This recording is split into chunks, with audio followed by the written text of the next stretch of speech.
Dalam kunjungannya yang diterima langsung Wakil Wali Kota Sukabumi Andri Hamami, Himkrafi berniat membangun kerjasama dalam menggali potensi, baik di bidang pertanian maupun ekonomi kreatif yang nantinya dapat dioptimalkan.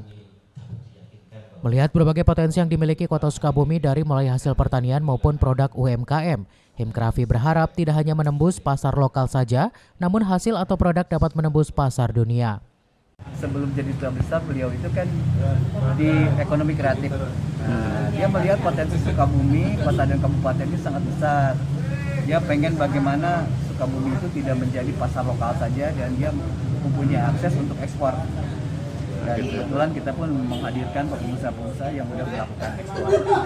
Dan kita lihat tinggal tindak lanjuti saja bagaimana UKM harus tidak hanya konsumsi lokal, tapi mampu mendobrak pasar dunia.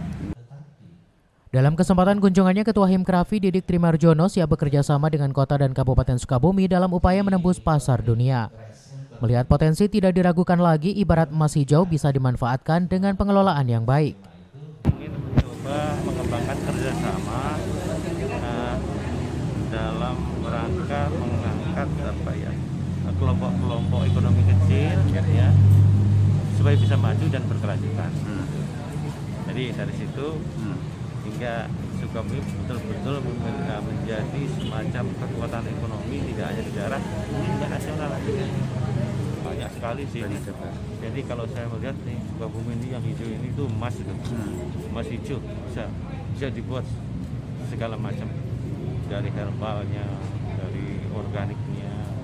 Jadi tidak perlu ada yang dikhawatirkan. Kita akan maju, Sukabumi akan menjadi model ekonomi nasional dan dalam konteks di daerah-daerah yang dengan kabupaten lain bisa menjadi, karena semua ada di sini. Ada semua. Ya, gitu ya. Terima kasih ya. Terima kasih Pak.